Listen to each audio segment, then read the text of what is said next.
Now we are going to study about three more identities. These are the identities: secant theta is equals to 1 over cos theta, then cosec theta is equals to 1 over sin theta, and cot theta is equals to 1 over tan theta. These are three identities that you need to remember, and when they come in the question, then you can simply convert it in these three forms and solve the equations just the way you were doing before. Let's look at some examples so that we are more clear on this concept. So we have a question on screen in which we need to find out the secant theta, the cosec theta, and the cot theta. If we are given that cos theta is a 4 over 5 and theta is acute. Now that we've given theta, cos theta as a fraction, we can simply make a triangle. And using the Pythagoras theorem, we can find the side which is not given to us. That cosec theta is 1 over sin theta. 1 over sin theta. Sin theta that we have is 3 over 5, which can be converted and it can form 5 over 3. So cosec theta is 5 over 3. And in the same way, when you find the value for secant theta and cot theta, you will get the values.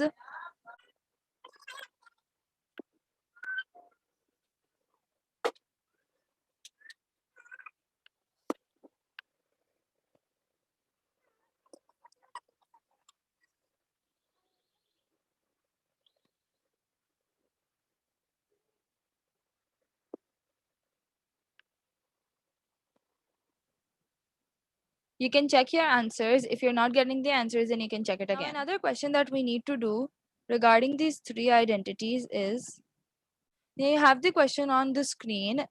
The first step will be to bring the cot 50 on the other side of the equation and take out the value with the calculator, which comes out to be 2.384. Now the secant x can be converted to 1 over cos minus x, and as the identity stands, 1 over cos minus x is converted to 1 over cos x. So cos minus x can be simply converted to cos x, and we can have cos x as 1 over 2.384. Now when we find the alpha with this equation, we can get it as 65.2. And this alpha of 65.2, now we can see that the cos has a value positive. So we can say that cos is positive in the first and the last quadrant, and that's why the value of x will be either 65.2 degrees or it will be 294.8 degrees.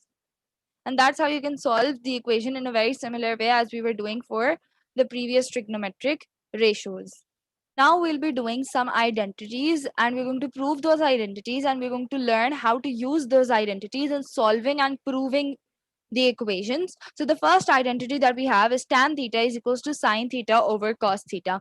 In this example, how do we prove it? We need to make a triangle. When we made a triangle, we can say that the sin theta of 60 degrees will be under root 3 over 2. And then if this is going to be whole divided by 1 over 2, which is the cos theta of 60 degrees, we can simply write it as under root 3 over 2 multiply by 2 over 1, and we can cancel this out and it becomes the tan theta, which is going to be opposite upon adjacent, which, looking at the triangle, we can say that it is under 3 over 1, and thus we can prove that sin theta over cos theta will be equals to tan theta. The second identity that we need to remember is this one. How do we prove this identity? If we're going to convert this identity, we can get the value of cos square theta as 1 minus sin square theta.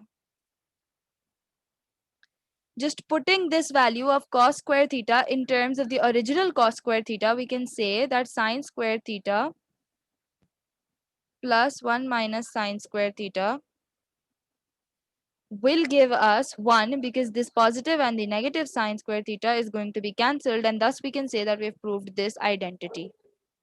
On the screen you can see three more identities which you need to remember. You can prove it by finding out different values of these theta, and you can prove it by yourself. And you need to remember all these identities. Let's look forward to how to solve questions involving these identities. So the first question involving the identities that we have is 1 minus 2 sine square x, which is an identity sign which we need to convert it into 2 cos square x minus 1. So what we can do is we can write sine square x and replace sine square x with 1 minus cos square x as part of the identity sine square x plus cos square x is equals to 1,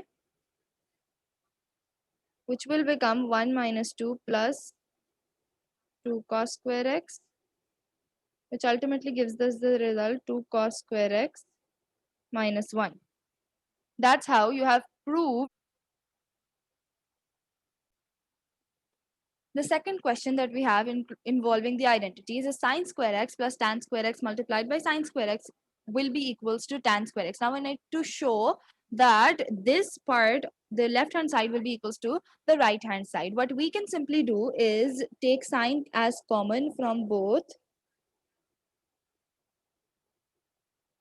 and in the bracket we have 1 plus tan square x. 1 plus tan square x is equals to secant square x as part of the identity.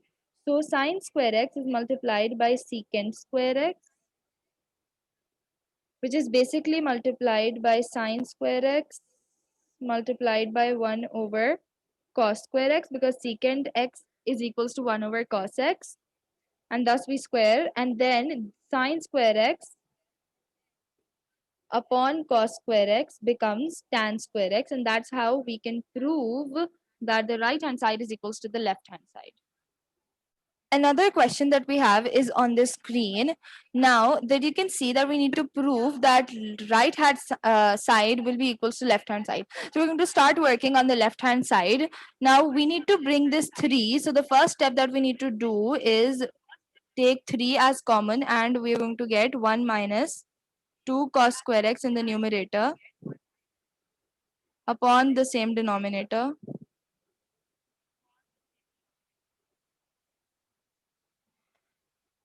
Now what we can do is that this 1 can be replaced by sine square x plus cos square x. So it will become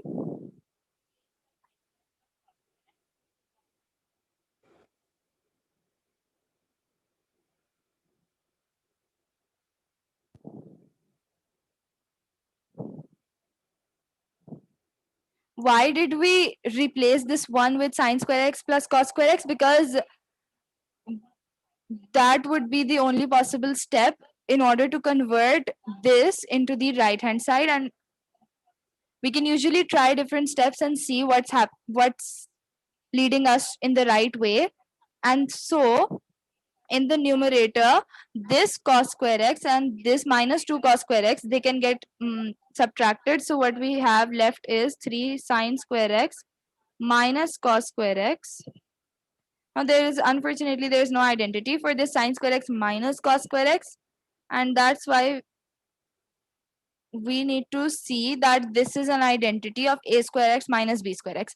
So the another form of a square minus b square is simply 3a plus b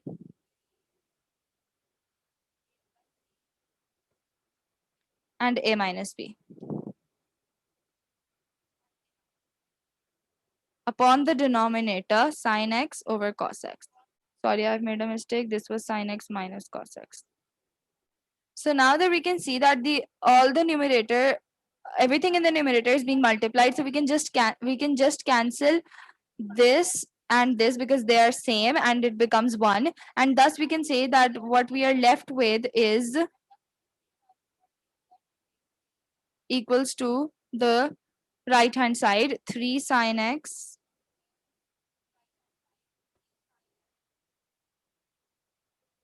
plus cos x. And the last question for today that we have is 1 minus tan square x upon 1 plus tan square x, and we need to convert it into 1 minus 2 sine square x.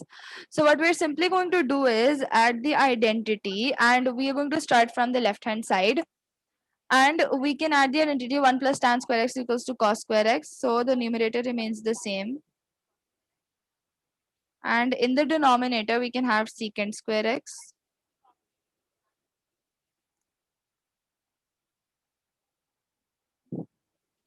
Now, tan square x can be converted into sine square x over cos square x.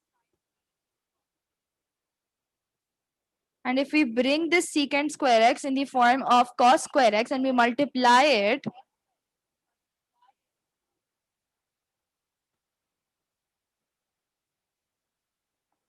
so it becomes cos square x in multiplication. And then when we multiply cos square x by 1, it is simply 1. And when we multiply cos square x by this fraction, then these two will cancel out and we'll be left with cos square x minus sine square x. Now we need to give the answer in the form of sine square x. So we need to remove this cos square x. And in the place of cos square x, we can write 1 minus sine square x, which will in turn give us 1 minus 2 sine square x, as the 2 sine square x will get added together. And that's how we can prove